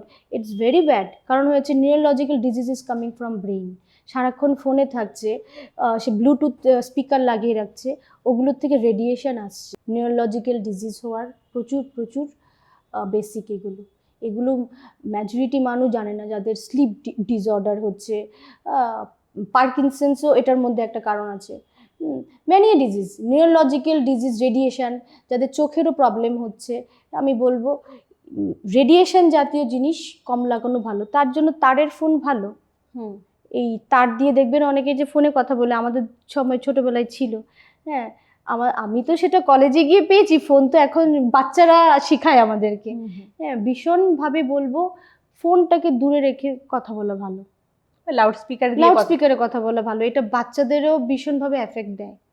এখনকার দিনে বাচ্চারা ভীষণভাগ ফোনে থাকে, ওদের স্কোর চোখে প্রচুর রকমের ডিজিজ আছে, যেগুলো এই ফোনের স্ক্রিন থেকে হচ্ছে, রেডিয়েশন থেকে হচ্ছে, ব্লু যে লাইটটা আসছে ওটার থেকে হচ্ছে। মানুষ সেগুলো জানে না। একটা মানুষ অনেক সময় আমরা ফোনের নেট অন করে আমরা রেখে দিই পাশে, তখন তো এটা কারণ এই যে টাওয়ার যেটা চলছে, এটা সম্পূর্ণ রেডিয়েশন। 5G 4G আপনি ভাবুন না, স্প্যারো এখন নেই, হ্যাঁ, এই স্প্যারো এখন পাওয়া যাচ্ছে না, কারণ হয়েছে ওরা রেডিয়েশন নিতে পারেনি, তাই ওরা বিলুপ্ত হয়ে গেছে। তো এরা যদি বিলুপ্ত হতে পারে, এরকম ছোট ছোট ছোট ছোট করে তো একটা মানুষ হয়েছে, হোমোসেপিয়েন্স কিভাবে এসছে। তো সেই জায়গাতে আমি বলবো, ওরা যদি ছোট্ট মানে 1G 2G নিতে পারেনি, বিলুপ্ত হয়ে গেছে, 5G 10G আসবে, মানুষ বিলুপ্ত হয়ে যাবে। রেডিয়েশন থেকে দূরে থাকা অনেক অনেক ভালো, অনেক অনেক ভালো। ঠিক। তো সত্যি আমাদের আলোচনা আপনাদের কেমন লাগছে অবশ্যই জানাবেন। আমাদের আলোচনা সত্যি খুব অনেক ভালো এবং অনেক ইনফরমেশন আমরা ম্যাডামের কাছ থেকে নিতে পারছি এবং আপনারাও হয়তো পাচ্ছেন, এবং কেমন লাগছে অবশ্যই কমেন্ট করে জানাবেন। তো এরপর আবারও জানবো ম্যাডামের কাছ থেকে, যে একটু আগে যে পিসিওডি বললেন কথাটা, যে আমরা মেয়েরা এটা খুব ভুক্তভোগী হই। তো এই ব্যাপারে আমরা মেয়েরা অনেক সময় যারা অবিবাহিত বা বিবাহিত, এটা কন্টিনিউ এটা ভুক্তভোগী হয়। তো এই থেকে মুক্ত পেতে কি মানে করা উচিত? দেখুন, পিসিওডি, আমি বলবো পিসিওডি হওয়ার পেছনে মেইন কারণ হয়েছে লিভিং স্টাইল। আচ্ছা। লিভিং স্টাইলের মধ্যে হয়েছে, মেয়েদেরকে কি শেখানো হয় যে তুমি এটা করতে পারবে না, সেটা করতে পারবে না, তোমাকে চাপিয়ে দেওয়া হচ্ছে একদম বেসিকভাবে। আমার কাছে যত পেশেন্ট আসে সবাই বলে, ম্যাডাম আপনি এত সুন্দর করে বুঝিয়ে দিন, মানে এখান থেকেই আমরা মেইন কোনটা করব না বুঝে মনে হয় ডিজিজ এখানেই অর্ধেক ভালো হয়ে গেছি। তো সেই জায়গাতে আমি দেখতে পাচ্ছি বাচ্চা মেয়েটা 14-15 বছরে নিয়ে এসছে পিসিওডি, ওই মেয়েটার কি ডিপ্রেশন থাকবে। মেয়েটার সাথে কথা বললাম, বাবার সাথে কথা বলবো, মার সাথে কথা বললাম, this is a complete case taking in our homeopathy. কারণ আমরা ডিজিজের সাথে মানুষটাকে ইন্ডিভিজুয়ালাইজেশন জানবো। তখন দেখা গেল বাবার কাছে আবদার করেছিল আমাকে একটা আইপ্যাড কিনে দিতে, বা আমি বাবার কাছে আবদার করেছিলাম আমাকে একটা ফোন কিনে দিতে, বা আবদার করেছিলাম আমাকে একটা দামি ড্রেস দেওয়ার জন্য, বাবা সেটা দিল না। সেই জায়গা থেকে ওর সাইকোলজিক্যাল ডিপ্রেশনটা স্টার্ট হয়, বাবা আমাকে দেয়নি, ওটাকে চাপিয়ে রেখেছে। আচ্ছা। আর এই জিনিসগুলোর জন্য এখন, আর বাচ্চাদের মেইনলি আমি বলবো, যেই সমস্ত বাচ্চা মেয়েরা সে মাসিকের ডিজিজে সাফার করছে, গার্জিয়ানরা আপনারা একবার দেখবেন আপনাদের বাচ্চাকে, যেই মেয়েটার মাসিকের সমস্যা হচ্ছে সেই মেয়েটার আপনি দেখবেন কোথাও না কোথাও স্টার্টিংয়ে কোনো রকমের প্রবলেম ছিল না, সে কোথাও না কোথাও সে মোবাইল বেশি ঘেটেছে, যেটার মধ্যে হরমোনাল চেঞ্জেসগুলো চলে আসছে এখন। যেটা আমাদের স্যার, আমার এখন মনে আছে স্পষ্ট, 2010 সালে আমাকে আমার ফিজিওলজি স্যার ক্লাসে আমাদেরকে পড়িয়েছিল, আজকের থেকে 10-15 বছর পরে তোরা জানতে পারবি যে মেয়েদের ঘরে ঘরে পিসিওডি হচ্ছে। কারণ মেয়েরা বেশিরভাগ ফোন ঘাটছে, মেয়ে বলুন ছেলেরা বলুন, এখানে কিন্তু হরমোনাল চেঞ্জেস হয়ে যাচ্ছে। আপনি খুশি হচ্ছেন, দুঃখ হচ্ছেন, ভালো লাগছে, সেখানে কিন্তু অর্ধেক আপনার এখানে ফোনেই অনেক রকমের hormonal change, good hormone, bad hormone, আরও আছে অনেকগুলো। এগুলোর জন্যই কিন্তু ধীরে ধীরে ওর রাগ হচ্ছে, ক্ষোভ হচ্ছে কোনো জিনিসের উপরে, কোনো জিনিসটা ওর ভালো লাগছে, এক্সপ্রেস করতে পারছে, এক্সপ্রেস করতে পারছে না, অ্যাঙ্গার ইস্যুস হচ্ছে। এগুলো যে এই যে ইমব্যালেন্সগুলো হচ্ছে, this is the ultimate reason of পিসিওডির দিকে টার্ন করছে। ইভেন আমি এমনও দেখেছি পেশেন্টের মাসিক বন্ধ হয়ে গেছে, পেশেন্ট আমার কাছে এসছেন, আমি বললাম আজকে কতদিন মাসিক বন্ধ হয়েছে, বলে ম্যাডাম আজকে 2 মাস হয়ে গেল মাসিক বন্ধ হয়েছে। কি হয়েছে? দেখা গেল কোথাও ম্যারিড ওমেনদের ক্ষেত্রে বলবো, ফিমেল যারা বিয়ে করেন ওদেরটা বলবো, দেখা গেল হাজব্যান্ডের কাছে কোনো কথা শেয়ার করতে পারেনি, বা হাজব্যান্ড কোনো একটা জিনিস করেছে ভালো একটা কিছু, সেটাকে এনকারেজ করে তার গুড হরমোনটাকে শরীরে বাড়ায়নি, তাতে ও মেন্টালি অনেক রিলিজ হয়ে যেত। পেশেন্টকে হেও করেছে, হিউমিলিয়েট করেছে, মেয়েটা একটা ভালো জিনিসটাকে সাপ্রেস করে দিয়েছে। তার দরুন দেখা গেল 2 মাস পরে প্রথম মাসও মাসিক হয়নি, দ্বিতীয় মাসও মাসিক হয়নি। রিজনটা কি? ওখানে ইমোশনাল ব্রেকডাউন, ওই যে সাপ্রেস হয়েছে, মাসিক বন্ধ হয়ে গেছে। মাইন্ড ইজ দ্য আলটিমেট কারণ। আরেকটা বাচ্চা মেয়ের ক্ষেত্রে বলবো, সাপোজ ধরুন স্কুলেই পড়ছে, বা ও কিছু একটা ভালো কিছু করেছে যেটাতে ও বাবা মাকে খুশি করতে পারবে, বাবা মা ওকে হ্যাও করে দিয়ে দিল, ও টিচারের কাছেও কোথাও হ্যাও হয়ে গেল, সে বলতে পারলো না, এটাকে চাপিয়ে দিল। This is also a kind of mental derangement. ওখানে ওর এটা চাপ পড়ে গেছে। বা আমি স্কুলে আজকে চকলেট নিতে চেয়েছিলাম, মা আমাকে দেয়নি, বাবা আমাকে দেয়নি, সেই জায়গাতে ও চেপে গিয়ে ওর ইমোশনাল জিনিসটাকে এভাবে চেপে গেল যে আলটিমেটলি কি হলো, 2 মাস পিরিয়ড হলো না। তো আমি একটা জিনিস বলবো, সবার আগে হয়েছে ওয়েলবিংটাকে বার করতে হবে বাই মাইন্ড। আজকালকার দিনে ঘরে ঘরে মানুষরাই ডিপ্রেশনে সাফার করছে। This is a major threatening for PCOD, thyroid, diabetes. এগুলো হওয়ার মেন কারণ হয়েছে ডিপ্রেশন। থাইরয়েডের পেছনেও কিন্তু পেশেন্টকে আমরা যখন আসে, যখন পেশেন্ট অনেক বছর থাইরয়েড নিচ্ছে, পেশেন্টের একটা হিস্ট্রি থাকে কিন্তু ডিপ্রেশন, কোথাও এক্সপ্রেস আউট করতে পারছে না। কারণ মেয়েদেরকে বলা হয় যাতে চাপিয়ে রাখা, তোমার ইমোশনটা তুমি চাপিয়ে রাখবে, সেটা বিয়ের আগেও বিয়ের পরেও। তাতে কি হয়, একটা ইমোশনাল বার্ডেন হয়ে যায়, কিন্তু তাতে নানান ডিজিজের প্রবলেমসের শিকার হয়। ওগুলোকে কিওর করার জন্য হোমিওপ্যাথি ইজ অলওয়েজ দেয়ার, ওগুলোই হোমিওপ্যাথি রুট থেকে করে। ছেলেদের ক্ষেত্রে এরকম হয়েছে বহু ক্ষেত্রে, বাট আমি বলবো সমাজ এটা ছেলেদের ক্ষেত্রে কম হচ্ছে, কম, বুঝেছেন? যার জন্য এই সমস্ত ডিজিজগুলো মেয়েরা বেশি আক্রান্ত হয়। মেয়েদেরকে বলবো, আমার কাছে যত পিসিওডির বা টিউমার বা ফাইব্রয়েড যে কেসেসগুলো আমার কাছে মহিলারা নিয়ে আসেন, হাজব্যান্ডরা নিয়ে আসেন, আমি একটাই কথা সবার মাধ্যমে, এই পজিটিভ বার্তার মাধ্যমে আরও একটা কথা বলবো, হাজব্যান্ডরা please do take care of your wife. আপনার সাথে আপনার মা যেমন দরকার, তেমনি করে আপনার স্ত্রীও আপনার ভীষণ দরকার। মা আপনাকে জীবনটা তৈরি করে দিয়ে দিয়েছে, বাকি জীবনটা ক্যারি করে নেবে কিন্তু আপনার স্ত্রী, আপনার অর্ধাঙ্গিনী। তো মাকে যেমন ভালো রাখার দায়িত্ব আপনার, স্ত্রীকেও ভালো রাখার দায়িত্ব আপনার। তবেই কিন্তু আপনাদের ডাক্তারের কাছে আসতে হবে না, এত গাদা গাদা পয়সা কোথাও ঢালতে হবে না। কোনো প্ল্যাটফর্ম, হোমিওপ্যাথির কোনো প্ল্যাটফর্মে, অ্যালোপ্যাথির কোনো প্ল্যাটফর্ম, আয়ুর্বেদিক কোনো প্ল্যাটফর্ম, কোথাও ঢালতে হবে না। আপনারা দিন শেষে কী করুন, স্ত্রীদের পাশে দাঁড়ান। স্ত্রীদের পাশে কিছু না লাগবে, সপ্তাহে 2-3টে দিন তো বার করুন, স্ত্রীকে বলবেন যে আমি তোমার পাশে আছি, from every ups and down. আমি নর্মাল কথাগুলো বলছি, বুঝতে পারছেন? তাতে কি হয়, অনেক হরমোনস রিলিজ হয়ে যায়, অনেক রকমের ডিপ্রেশন রিলিজ হয়ে যায়। তাতে যে ডিজিজগুলো হরমোনের জন্য ট্রিগার আউট হয়ে হয়, সেই ডিজিজগুলোর ফেস করতে হয় না। খুব ভালো একটা মেসেজ দিলেন। এটা আমাদের ঘরে ঘরে সত্যি প্রত্যেকটা বলবো হাজবেন্ড ওয়াইফ, শুধু হাজবেন্ডই নয়, ওয়াইফকেও তার পাশে থাকতে হবে এবং দুজনকে পরিপূরক হয়ে থাকতে হবে এবং একজন একজনকে বুঝতে হবে, দুজনকে অ্যাডজাস্টটা সুন্দরভাবে থাকতে হবে, দুজনকে করতে হবে, ছেলে মেয়ে দুজনকে। শুধু একজন অ্যাডজাস্ট করলো, যে মেয়েটাই অ্যাডজাস্ট করলো, তাহলে কিন্তু হলো না। তাহলে মেয়েটাকে এতগুলো ডিজিজের জন্য সাফার করতে হতো না, তাহলে সাফার করতে হতো না, বা সাফার করতেও মানে হতেও হবে যদি কোনো মেয়ে যদি এগুলো এক্সপ্রেস আউট না করে। আর সেটা আমি বলবো, এটা কিন্তু ছেলেরা কি হয়, বাইরে বেরিয়ে বন্ধুদের সাথে ওদের মনের কন্ডিশনটা এক্সপ্রেস আউট করে নেয়। মেয়েরা কিন্তু সিডেন্টারিক লাইফে ঘরের মধ্যে 4 দেওয়ালের মধ্যে দমবন্ধ হয়ে থাকে। তো মেয়েরা কিন্তু এই জিনিসটাকে এক্সপ্রেস আউট করার একটা মাধ্যম লাগে, সেটা পুরুষদেরই উচিত। দিন শেষে যাদের বলবো, আপনারা ঘরে জানেন আপনাদের মিসেসদের বা বাচ্চার মাদের পিসিওডি আছে বা টিউমার আছে, ফাইব্রয়েড আছে, স্ত্রীদের পাশে বসে দিন শেষে স্ত্রীর সাথে বসে হাতটা ধরে বলুন আমি আপনার পাশে আছি। এই পেশেন্টটা, তার সাথে লিভিং কন্ডিশন তো আছে, মানে মেডিকেশন, এই পেশেন্টটা যদি এক্সাজারেট মানে একদম বেড়ে আছে, পেশেন্টটা ধীরে ধীরে ভালোই হয়ে যাবে। পেশেন্টটাকে করছে না সব কিছুর জন্য ফ্যামিলি দোষ দিচ্ছে, তুমি দায়ী, ওই পেশেন্টটা আরও খারাপ কন্ডিশনে গিয়ে ধ্বংস হয়ে যাবে পেশেন্টটা। এগুলো আমাদের পরিবারের সকলকে বোঝা দরকার, এবং হাজবেন্ড যদি স্ত্রীর পাশে থাকে বা স্ত্রী যদি হাজবেন্ডের পাশে থাকে, তাহলে কিন্তু আমরা অনেক একদম রোগমুক্ত থাকবেন। প্লাস হয়েছে সচেতনতার মাধ্যমেই তো মানুষ এগুলো জানবে।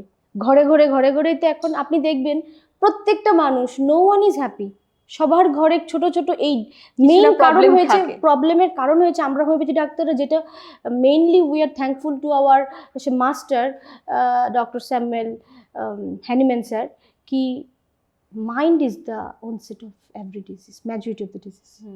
কারণ মাইন্ড যদি ট্রিগার হয়ে যায়, কারণ মানুষটা তো একটা সুস্থ হয়ে জন্মেছিল, আমরা ধরি একটা মানুষ, তার সাথেই হয়েছে একটা ডিজিজ, আর তার সাথে হয়েছে ভাইটাল ফোর্স।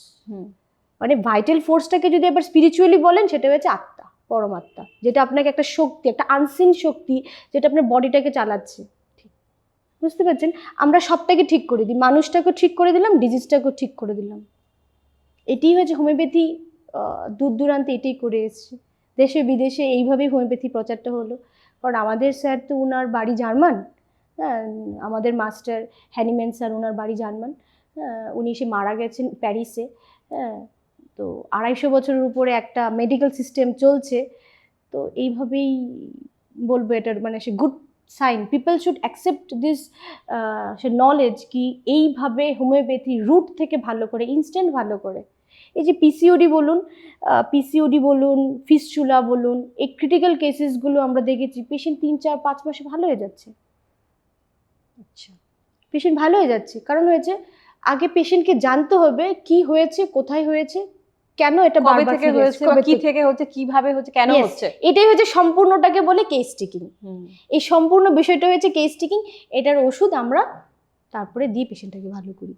ঠিক। বুঝেছেন? তো অনেক অনেক ধন্যবাদ ম্যাডাম, খুব সুন্দর, খুব ভালোভাবে আমাদেরকে বুঝিয়ে দিলেন। তো এরপরে আবারও ম্যাডামের কাছে জানতে চাইবো যে নেশাগ্রস্ত যারা নেশা করে বা মানসিক অবসাদের মধ্যে যারা আছেন, হোমিওপ্যাথি কি ভূমিকা রয়েছে এখানে, যদিও একটু আগে আপনি বলেছেন খুব সুন্দর করে, তারপরে আপনার কাছ থেকে আবারও শুনে নেব। দেখুন, নেশাগ্রস্ত কন্ডিশনটা সেটা হয়েছে ওই যে লিভিং স্টাইল, ইয়াং জেনারেশনদের মধ্যে আমি বলবো ত্রিপুরা রাজ্যে এখন যেটা দেখতে পাচ্ছি ইয়াং জেনারেশনের মধ্যে, সেটা হয়েছে ড্রাগ এডিক্ট খুব হয়ে যাচ্ছে। একদম। হ্যাঁ, এইটাকে আমি বলবো প্যারেন্টদের একটু সচেতন হওয়া উচিত যে আমার বাচ্চাটা এতগুলো বছর স্বাভাবিক কীরকম দেখেছি, বাচ্চাটা ঘরে যদি কোথাও সে মিথ্যা কথা বলছে, কোথাও পয়সার জন্য কোনো জিনিসে ভালো করে সে বায়না করছে, কোনো জিনিসে রাগ দেখাচ্ছে, জেদ দেখাচ্ছে, তখন তার ফ্রেন্ড সার্কেলটা একবার ক্রস চেক করা উচিত, সে কি ভালো ফ্রেন্ড সার্কেলে চলছে নাকি সে কোনো মানুষের মন্দ লাইনে যাচ্ছে। আর তার সাথে বলবো এটা মেজরিটি কাজ করে কাউন্সিলিংয়ের সাথে। ড্রাগ এডিক্ট হওয়ার জিনিসটাই হয়েছে একটা মেডিসিন তো আছেই, তার সাথে হয়েছে প্রচুর পেশেন্ট কাউন্সিলিংয়ের দ্বারা ভালো হয়। এটা এক কাইন্ড অফ মেন্টাল ডিজিজ, এটা ওরকমভাবেই পেশেন্টকে ট্রিট করতে হয়। রিহ্যাবিলিটেশন সেন্টারও আছে। তার সাথে হয়েছে পেশেন্ট যদি বাড়িতে যদি উচ্ছৃঙ্খল হয়ে যায়, তখন দেখুন এভরিথিং ইজ পসিবল। আমি যেটা মানি যে একটা মানুষের মেন্টর, যাদেরকে আমি মোটিভেশনাল স্পিকার অনেককেই ফলো করি, যাদেরকে আমি দেখি যে পা নেই হিমালয়ে ক্লাইম্ব করে যাচ্ছে, ওনারা যদি পারে এই পৃথিবীতে এত সুন্দর, চেষ্টা করলে কি না হয়। যাদের পা নেই ওরা যদি মাউন্টেন ক্লাইম্ব করে, তাহলে একটা স্বাভাবিক মানুষ কেন পারবে না? ঠিক, চেষ্টা করতে হবে। আর এটার সাথে মেন্টালের মানসিকের ডিজিজগুলোর যেটা আমি বলছিলাম, সেই মেন্টাল ডিজিজ সবচাইতে বেশি ভালো করা যায় হোমিওপ্যাথি দিয়ে। কারণ হয়েছে আমরা যে বলি যে mind is the ultimate of majority of the disease. কারণ হয়েছে রোগটা কোথায় হয়েছে আগে মাইন্ড জানতে হবে তো। বংশে রোগটা হয়েছে, অ্যালজাইমার ডিজিজ বলুন, আপনি সিজোফ্রেনিয়া বলুন, পার্কিনসন্স বলুন। পার্কিনসন্স তো মানে বলে এক্সাম্পল শেষ দিতে পারবো না। মানে আমার এরকম হয়েছে, শিলচর থেকে পেশেন্ট আমাকে, মানে উনি সে ব্যাংকে ছিলেন, সে ব্যাংক ম্যানেজার, হ্যাঁ, উনি অনলাইন কনসালটেশন করে প্রচুর পেশেন্ট পাঠিয়েছেন আমাকে। বন্ধন ব্যাংকের ম্যানেজার ছিলেন, প্রচুর পেশেন্ট পাঠিয়েছেন। ইভেন আমি বলবো আমার একটা পেজ আছে ডক্টর মৌটুসিস হোমিও কেয়ার ক্লিনিক, আপনাদের মাধ্যমে বলবো অবশ্যই। হ্যাঁ, ডক্টর মৌটুসিস হোমিও কেয়ার ক্লিনিক ফেসবুকের মাধ্যমে আমার সাথে কনসাল্ট করেছে প্রচুর পেশেন্ট। 20 বছর হুইল চেয়ারে আছে পেশেন্ট, পেশেন্ট ভালো হচ্ছে না, পেশেন্ট অ্যালোপ্যাথিক মেডিকেশন চলছে, পেশেন্ট এইমসে দেখিয়েছে, চেন্নাইয়ে দেখিয়েছে, পেশেন্ট মেডিকেশনে চলছে, আমার এখানে হোমিওপ্যাথিক ট্রিটমেন্ট করেছে 4-5 মাস, কমপ্লিটলি কিওর। 4-5 মাস তো অনেক দূরের কথা, আগে তো পেশেন্টটা 1.5-2 মাসে আমার কাছে দেখতে হবে যে পেশেন্টটা ভালো হচ্ছে কিনা, তবে না যাবে কোর্সে। এই পেশেন্টটা পার্কিনসন্স ভালো হয়ে গেল, বলছে ম্যাডাম কোনোদিন আমরা ভাবিনি যে আমার বাবা কোনোদিন কথা বলবে, সেই পেশেন্ট আজকে সেই কথা বলছে। তো আমি সেই জায়গাতে বলবো যে এই যে মেন্টাল ডিজিজ আগে ডায়াগনোসিস করতে হবে যে কোনটা স্বাভাবিক কোনটা স্বাভাবিক না। আমরা মেন্টাল ডিজিজের আমরা ধরি যাদের ধরুন বংশে টিবি থাকে, ওরা এক রকমের মেন্টাল ডিজিজের পেশেন্ট হয়। যাদের বংশে ক্যান্সার থাকে ওরা একরকম মেন্টাল ডিজিজ হয়। আমরা মেন্টাল ডিজিজকে 3ভাবেই, আমাদের মেইন ডিজিজটাকে আমরা যে হোমিওপ্যাথিতে ট্রিটমেন্ট করি, আমার ট্রিটমেন্টের মাধ্যমটা হচ্ছে আমি ক্লাসিক্যাল প্রেসক্রিপশানও করি, তার সাথে হোমিওপ্যাথি প্রেসক্রিপশানের মধ্যে আমাদের ভাগ থাকে। যখন পেশেন্টের যেই ওষুধটা দরকার বেশিরভাগ আমার ক্লাসিক্যাল প্রেসক্রিপশানেই যায়। বাট ক্লাসিক্যালটা দেখতে গেলে আমাদের 3টে টাইপসে দেখতে হয়। একটা হচ্ছে মায়াজমেটিক ট্রিটমেন্ট, এটার মধ্যে সোরা, সিফিলিস, সাইকোসিস, 3ভাবে ডিজিজ আসে। একটা মানুষের মধ্যে 3ভাবে ডিজিজ হয়, এগুলো বলতে গেলে বিস্তার অনেক। যাক, এবার বলি সংক্ষেপে। যেটা হয়েছে যে মেন্টাল ডিজিজের মধ্যে পেশেন্টকে আগে নর্মাল কোনটা অস্বাভাবিক কোনটা বুঝতে হবে। আপনার ঘরের প্রচুর পেশেন্ট এরকম থাকবে যে বাবা মার সামনে একরকম, হুম। বন্ধুর সার্কেলে একরকম, হুম। স্ত্রীর সার্কেলে আরেক রকম। ওনারা দেখবেন ডক্টরের কাছে যেতে চাইবে না, সবার সামনে ভালো কিন্তু ঘরে এসে স্ত্রীর কাছে খারাপ। ওই পেশেন্টটা মেন্টাল পেশেন্ট, ওই পেশেন্টটা কোনোভাবে ডক্টরের কাছে কিওর হতে চাইবে না, কারণ উনি জানে যে আমি কি করছি। আমি কি করছি। আর একটা জিনিস কি বলুন তো, মেজরিটি অ্যাকসেপ্ট অটিজম বলবো, এরকম বাচ্চাদের ছোট ছোট আরও অনেক ডিজিজ আছে, এগুলো ছাড়া যারা এখন ঘরে ঘরে মেয়েদের ডিপ্রেশনের কারণ হয়েছে, they are dealing with mental disease. Hmm. এবার মেন্টাল ডিজিজটাকে এটাকে ইজি করতে পারে ওনাদের ইনলজে যেরকম হাজব্যান্ড হয়েছে, মেইন বাবার মতো ফেস হয়েছে হাজব্যান্ড, এই জায়গাটা কিওর করতে পারবে।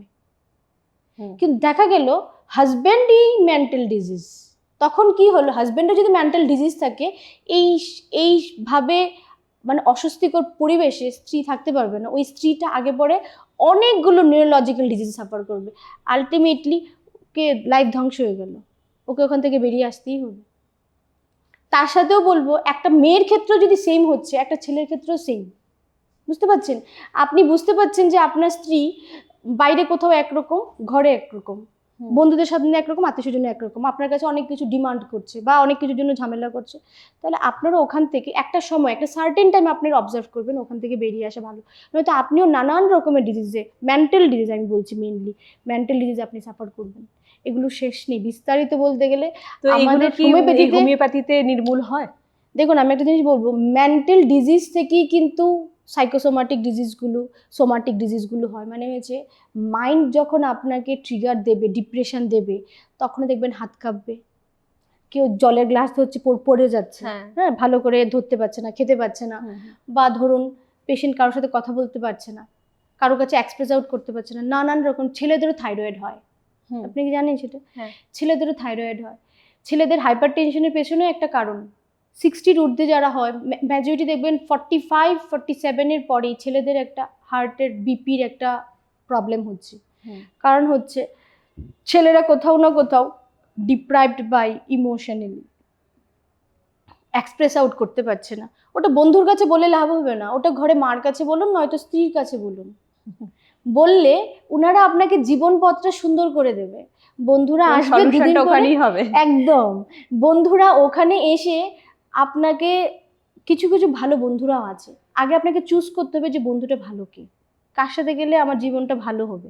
ওই না করে আপনি বন্ধুর সাথে গেলেন, তারপরে এসে ওই জিনিসটা এসে উল্টো করলেন, তখন এই মেন্টাল ডিজিজ থেকে ছেলেও বেরোতে পারবে না, মেয়েও বেরোতে পারবে না, কারোর এই জিনিসটা সিনক্রোনাইজভাবে সুন্দর হবে না, আলটিমেটলি শিকার হতে হবে মেন্টাল ডিজিজের। ঠিক। তো এই যে কথাটা আমি একটু আগে যেটা বলছিলাম, যে এই যে ডিজিজগুলো মেন্টাল ডিজিজ যেটা বলছে, তো এটা কি আপনার হোমিওপ্যাথিতে কিওর হয়?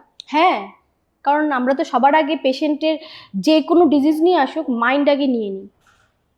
পেশেন্ট আমরা আগে জিজ্ঞেস করি নিই যে আপনি দয়ালু কতটুকু, তাহলে পেশেন্টের একটা যে মেডিসিনটা হবে, একটা পেশেন্টের মাইন্ড নিলাম, উনি বলল আমি খুব জেদি, ওনার মেডিসিন আরেকটা। এবার পেশেন্ট এসে বসলো, এসে বলল আমি খুব ভিন্ডিকটিভ, আমাকে আজকে বলে দিয়েছে, আমি চুপে বসে আছি, একদিন আসলে ওনাকে আমি মানে একদম টাইটসে জবাবটা দেবো, তখন আমি একটা রিপ্লাই দেবো, বা তখন আমি একটা কিছু শোনাবো, বা তখন আমি ওকে হার্ম করব। তখন দেখা গেল ওই পেশেন্টের মেডিসিনটা আলাদা হয়ে যাচ্ছে। আমাদের একটা ডিজিজের জন্য নাই 300-400-500 মেডিসিন, ওখান থেকে আমরা সিলেকশন করে একটা মেডিসিন বার করি, যার ফ্যামিলি হিস্ট্রি যেমন তার মেডিসিন তেমন। একটা ভালো মানুষ এসছেন, ওনার কোনো রকমের ফ্যামিলি হিস্ট্রিতে মানে কোনো রকমের সেরকম ঘাটতি নেই, ওনার লিভিং স্টাইলের জন্য হয়েছে। আরেকটা পেশেন্ট এসছে, ওনার ফ্যামিলি হিস্ট্রিতে অনেক কিছু ডিজিজ আছে, সাপোজ ওনার বংশে ক্যান্সার আছে, ওই পেশেন্টের যে মেন্টাল সিমটমের ডিজিজের মেডিসিনটা হবে, আর এই পেশেন্টের ডিফারেন্ট হয়ে যাবে। আমাদের মাইন্ডের উপরে ক্যান্সারটা বলে, এটা কি জেনেটিক? ইয়েস, এটা আমরা হোমিওপ্যাথি ডক্টররা, আমাদের সৃষ্টিকর্তা পরমপিতা শ্রী হ্যানিম্যান স্যার বলে গেছেন যে ক্যান্সার ইজ জেনেটিক।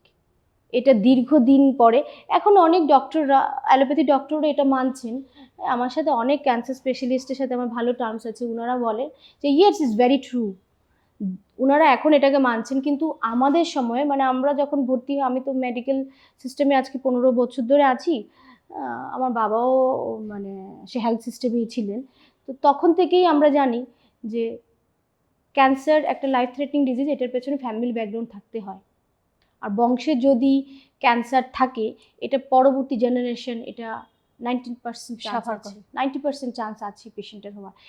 10% আমরা, 5% living style, 5% is on superior গডের উপরে ছেড়ে দিলাম। লিভিং স্টাইলের সাথেও আছে, কারণ আমরা এখন যাই খাচ্ছি তার মধ্যে একটা কার্সিনোজেনিক জিনিস আসছে। হ্যাঁ, মেয়েরা যাই লাগাক না কেন, আগে আপনাকে চুজ করতে হবে কোন কেমিক্যালসটা বেশি হার্মফুল। এটা সবাই তো পারবে না, তার জন্য আমাদের মেডিকেলটা দরকার। এবার পেশেন্ট কি করছে, খুব হাই ব্র্যান্ড লাগাচ্ছে, হাই কসমেটিক্স লাগাচ্ছে, পেশেন্ট জানতেই পারছে না যে এটার পেছনে এই কেমিক্যালসটা তাকে একটা কার্সিনোজেনিক কেমিক্যালস, তাকে প্রোন টু ক্যান্সার করে দিচ্ছে। ঠিক। তার সাথে ওর ফ্যামিলি হিস্ট্রি আছে ক্যান্সার, মানে ও 100% হয়ে গেল ক্যান্সারের দিকে প্রোন। বুঝেছেন আমার কথা? এই জিনিসগুলো জানতে হবে। আর বংশে ক্যান্সার থাকলে এটা পরবর্তী জেনারেশন। ক্যান্সারের সাথে, ক্যান্সার তো অনেক লম্বা প্রসেস, এই মানে সে লম্বা প্রসেসটা ধরার আগে পেশেন্টের সিস্ট হবে, সিস্ট যদি না হয় পেশেন্টের টিউমার হবে, সাইলেন্টলি থাকবে। ওগুলোতে অনেক সময় আপনি কি হয়? অপারেশন করার আগে হ্যাঁ। পেশেন্ট যদি কি করে, পেশেন্টরা একটা ভুল ধারণা, আমি সবাইকে এটা জানাতে চাইবো যে আপনারা কি করেন, আপনারা সবার মানে জটিল ট্রিটমেন্টগুলো করে হোমিওপ্যাথি ডক্টরের কাছে আসুন না, সেটা নয়। আপনারা জানেন যে আমাকে শেষ যখন যেতেই হবে, যে আমি অপারেশন করব, আমি আগে অ্যালোপ্যাথি ট্রিটমেন্টটা করার আগে আমি আগে হোমিওপ্যাথি করিনি, কারণ হোমিওপ্যাথি হয়েছে একদম নির্মমভাবে আপনাকে রুট থেকে ডিজিজটাকে উপড়ে তুলে ফেলে দেয়। আপনাদের আগে হোমিওপ্যাথিটা করে আপনি দেখবেন আমার এত টাকাও খরচ হচ্ছে না, এত পরিশ্রমও লাগছে না, এতগুলো দিনও যাচ্ছে না, পেশেন্টও ভালো হয়ে গেল, আপনি মানসিক শান্তিও পেয়ে গেলেন, আপনি রোগটার থেকেও বেশি মুক্তি পেয়ে গেলেন। পেশেন্টরা কী করছে, বড় বড় লক্ষ লক্ষ টাকা শেষ করে দিয়ে তারপরে এসছে জটিল, মানে একটা ডিজিজ নিয়ে গেছে ডাক্তারবাবুর কাছে, 10টা ডিজিজ নিয়ে এসছে, ম্যাডাম আমাকে অ্যালোপ্যাথি ডক্টর 12টা ওষুধ দিয়েছে, 8টা ওষুধ দিয়েছে, কিন্তু আমাদের ট্রিটমেন্টে হার্ডলি 2টো মেডিসিন বা 1টা মেডিসিন, আমাদের বেশিরভাগ 1টা 2টো পেশেন্ট ভালো হয়ে যায়, 1টা 2টো মেডিসিনের পেশেন্ট ভালো হয়ে যায়। This is the miracle of homeopathy. বাহ, খুব সুন্দরভাবে আমরা ম্যাডামের কাছ থেকে অনেক কিছু জানতে পারলাম। তো আজকে আমাদের সময় সত্যি অনেক কম, তার আগে আরও একটু শেষ প্রশ্ন আমরা ম্যাডামের কাছে জেনে নেব। হ্যাঁ, তো বলবো যে নতুন প্রজন্মের যারা চিকিৎসক হতে চায় বা ছাত্রদের জন্য আপনি কি বার্তা দেবেন? নতুন প্রজন্মের জন্য আমার এটাই বলা যে পড়াশোনা শুধু করে ভালো ডাক্তার হওয়া যায় না। শুধু বুকস যদি একটা মানুষকে ভালো ডক্টর বানাতো, তাহলে হয়তো কষ্ট করে মেডিকেল পড়তে হতো না, কটা বই কলেজ স্ট্রিট থেকে কিনে ওই পড়েই হয়ে যেত। বা আমাদের ত্রিপুরাতে যেখানে মেডিকেলসের বুকস পাওয়া যায়, হ্যাঁ, ওখান থেকে কিনে পড়লেই হয়ে যেত। বাট তার জন্য বলবো, সেটার জন্য পড়াশোনার পাশাপাশি ক্লিনিক্যাল এক্সপিরিয়েন্স ভীষণ ভীষণ দরকার। যে আমার কাছে একটা মানুষ ক্ষতিগ্রস্ত হয়ে আসছেন, আমি ওনাকে ভালো কি করে করব। উনি জানেন যে আমার আর কোনো মানুষ উপায় নেই, আমি ওনার কাছে গেলে ভালো আসবে, মানে উনি কতটা আশা নিয়ে আসে একজন ডক্টরের কাছে। তাহলে কি করতে হবে, যেটা আমি করেছি, প্রত্যেকটা স্টুডেন্টকে ফার্স্ট ইয়ার সেকেন্ড ইয়ার থেকে চিন্তা করতে হবে আমার জীবনের লক্ষ্যটা শুধু কলেজ লাইফ না, আমার জীবনের লক্ষ্যটা হয়েছে আমি অনেক দূর যাব, আমি মানুষের জন্য করব। তাহলে আমাকে কি করতে হবে, আমাকে কোনো গুরুর সান্নিধ্যে যেতে হবে, যিনি শত শত মানুষের উপকার করেছে, ভালো করেছে, সেটা যেই কোনোই ইয়েতেই হোক, সাবজেক্টের হোক। হোমিওপ্যাথিতে তো অনেকগুলো সাবজেক্ট আছে আমাদের, হ্যাঁ, এই সাবজেক্টের যে কোনো একজন ভালো মেন্টাল লাইফে দরকার to be a good physician. শুধু বই পড়ে কেউ ভালো ডক্টর হতে পারে না, কারণ বুকসের যে মেডিসিন লেখা, পেশেন্ট যখন এসে ভাষাই বলবে, বইয়ের ভাষা বলবে না, পেশেন্টের ভাষা কিন্তু তখন চেঞ্জ হয়ে যাবে, তখন পেশেন্টের সাথে মিশতে হবে, পেশেন্টের কথাটা পেশেন্ট থেকে জেনে বার করা, সেটার মধ্যেও একটা আর্ট লুকিয়ে থাকে। অনেক পেশেন্ট ডাক্তারবাবুর কাছে এসে বলতে চায় না, সেটাকে রোগটাকে ধরে বার করে আনা, সেটা বই দেবে না, সেটা একজন ভালো মেন্টর দেবে। সেটার জন্য একজন ভালো গুরু দরকার, যেটা আমি করেছিলাম আমার মেডিকেল কেরিয়ারে। আমি যখন সেকেন্ড ইয়ারে পড়তাম তখন থেকে আমি আমার দুজন ভালো মেন্টর যাদেরকে দেখেছি কলকাতায়, একজনের শ্যামবাজার চেম্বার, একজনের বিধাননগর চেম্বার, মানে আমার স্যারদের কথা না বললে আমার হয়ই না। মানে আজকে আমার এত দূর আসা অনলি বিকজ অফ দেম। মানে ধরে ধরে বলেছে, পেশেন্ট দেখ তবে শিখবি, শিখ পর জান, তবে না মানুষের উপকার করতে পারবি। তবে গিয়ে জানলাম যে হ্যাঁ, বইয়ে তো স্যার এটার পরে আর এই জিনিসটা নেই, পেশেন্টের ভাষাটা এটা, পেশেন্টের কষ্টটা বোঝ, পেশেন্ট থেকে শিখ। তবে গিয়ে আজকে এই জায়গাটায় এসেছি। মানে এই জায়গাটা এমন হয়েছে, আমার সোদপুর কলেজ, হ্যাঁ, কলেজ হোস্টেলে থাকতাম, ওখান থেকে শ্যামবাজার ট্রেনে করে ছুটতাম। স্যাররা বলতো এই তো মৌটুসি যাচ্ছে স্যারের চেম্বারে, কলেজ শেষ দৌড়াচ্ছি, ছুটছি ট্রেন ধরে বাস ধরে, স্যারের এখানে প্র্যাকটিস করতে হবে। শত শত পেশেন্ট দেখছেন ওনারা, একদিনে 100-150 পেশেন্ট দেখছেন আমার স্যাররা, ওনারাও ভালো প্রেসক্রিপশন করছে। কলকাতার খুব নামকরা homeopathy doctor Sushanta Saha sir মেট্রোপলিটনের ছিল, তারপর এখন এনআইএইচের আমার কলেজের এইচওডি স্যার ছিলেন উনি। আরেকজন এইচওডি স্যার ছিলেন বিপ্লব কুমার কুন্ডু, শ্যামবাজার ওনার ইউনিট চেম্বার, ওনার থেকে আমি শিখলাম। তো এইগুলো করে আজকে তখন ভাবলাম যে হোমিওপ্যাথিটা কলকাতায় এত মানুষের মধ্যে প্রচারটা হয়েছে, ত্রিপুরাতে তো মানুষ জানেই না যে হোমিওপ্যাথি এত এত রোগ ভালো করতে পারে। মানুষ কি করে জানবে? তার জন্য হোমিওপ্যাথিটাকে নিয়ে মানে গবেষণার সাথেও পড়াশোনার সাথেও স্যারদের ক্লিনিক করা, এখানে এসে আপনাদের সাহায্যের জন্য আমি আছি। হ্যাঁ, আর ইয়াং জেনারেশনকে এটাই বলবো, পড়াশোনার সাথে সাথে স্যারদের সান্নিধ্যে থাকো, তবে তোমরা ভালো একজন চিকিৎসক হতে পারবে। তবেই বারবার মানুষের সাথে আগে মিশতে হবে, জানতে হবে মানুষের মনের কষ্টটা, তবে গিয়ে একজন ভালো মানুষ হতে হবে আগে। ভালো মানুষ হলে ভালো ডক্টর হবেই, আর মানুষ যদি ভালো না হয়েছে ভালো ডক্টরও হওয়া যায় না। একদম ঠিক কথা বলেছেন। খুব সুন্দর কথা বলেছেন আমাদের আজকের আলোচনার মধ্যে ম্যাডাম, সত্যি খুব ভালো লাগলো। তো আপনাদেরও কেমন লাগছে অবশ্যই বলবেন এবং কমেন্ট তো অবশ্যই করবেন আপনারা। তো আমাদের অনুষ্ঠান একেবারে শেষ পর্যায়ে, তো তার আগে একটা ছোট্ট মেসেজ দেবো যে 1 বছরে 1 কোটি গাছ লাগানোর যে প্রকল্প আমাদের প্রেসিডেন্ট স্যার নিয়েছেন, সেই উদ্দেশ্যে সেই লক্ষ্য করি আমি কিছু কথা। এত দেরি লাগে। তো আমাদের প্রেসিডেন্ট স্যারের নেতৃত্বে সারা রাজ্য জুড়ে 1 বছরে 1 কোটি গাছ লাগানোর যে মহৎ প্রকল্প নেওয়া হয়েছে, তা সত্যিই একটি যুগান্তরকারী পদক্ষেপ। এই প্রকল্প শুধু পরিবেশ রক্ষা নয়, বরং আগামী প্রজন্মের জন্য একটি সবুজ ভবিষ্যতের প্রতিশ্রুতি। মহিলা উদ্যোক্তা থেকে শুরু করে মিডিয়া ফোরাম ও ছাত্র সমাজ সবার সম্মিলিত চেষ্টায় এই উদ্যোগ বাস্তবায়নের পথে আমরা গর্বিত, আমরা আশাবাদী। চলুন আমরা একত্রে সকলে মিলে গাছ লাগাই। আর এই প্রসঙ্গে আমাদের মধ্যে উপস্থিত ম্যামকে বলবো যে আমাদের যে এই উদ্যোগ নেওয়া হয়েছে গাছ লাগানো 1 বছরে 1 কোটি, তো এটা নিয়ে আপনি কি বলবেন? ভীষণ ভালো উদ্যোগ, কারণ হয়েছে যেভাবে গ্লোবাল ওয়ার্মিং বাড়ছে, গরমের তাপমাত্রা যেভাবে লুগুলো বাড়ছে, তাতে আমি বলবো যত পরিমাণে গাছ লাগানো দরকার, তত পরিমাণে মানুষের মধ্যে অ্যাওয়ারনেসটাও যতটুকু দরকার, গাছ লাগানোটাও দরকার। এটা মানুষরা নিজেদের থেকেও করা উচিত, যে বাড়িতে একটা করে গাছ লাগানো, টবের মধ্যে করে যদি লাগায় তাও তো অনেক হচ্ছে। আর এই গাছ লাগাও প্রাণ বাঁচাও, এই কথাটা সত্যিই সে প্রযোজ্য। আর এটা সত্যিই এইভাবে যে গরম তাপমাত্রা বাড়ার পেছনে নানান স্কিনের ডিজিজও হচ্ছে, জানেন তো? একদম। তো সেই জন্য আমি বলবো যে গাছ লাগিয়ে অক্সিজেনও যেরকম যাবে, মানুষের মনও ভালো থাকে বেশি গ্রিন জিনিস দেখলে। ওকে, ভালো উদ্যোগ। আর এমনি এর থেকেও বলবো যে আমরা গাছ থেকে কিন্তু অনেক ভেষজ ওষুধও পাই, প্রচুর ওষুধ পাই আমরা গাছ থেকে। ইভেন আমাদের হোমিওপ্যাথিতেও তো আসছে, তাই একদম গাছ থেকেই ওষুধ আসছে আমাদের, মেজরিটি একটা পার্ট। তো সেই জায়গাতে এটা ভীষণ ভীষণ দরকার অবশ্যই গাছ লাগানো। এটা মানে ভালো উদ্যোগ বলবো, আমরা ছোটবেলায় করতাম বনমোহ উৎসব স্কুলে। এটা ভালো উদ্যোগ, ভালো লাগে। ধন্যবাদ ম্যাডাম, আপনাকে অসংখ্য অসংখ্য ধন্যবাদ দেবো ম্যাডামকে আবারও আমাদের পজিটিভ বার্তা আসার জন্য এবং ওনার মূল্যবান সময় এখানে দেবার জন্য। তো আজকের মতো আমরা অনুষ্ঠান এখানেই শেষ করবো এবং পরবর্তী অনুষ্ঠানগুলো দেখার জন্য বলবো চোখ রাখতে পজিটিভ বার্তার Facebook live, Tripura knowledge city এবং পজিটিভ বার্তার ইউটিউব চ্যানেলে। আজকের মতো অনুষ্ঠান আমরা এখানেই সমাপ্ত করছি। ভালো থাকবেন, সুস্থ থাকবেন, নমস্কার।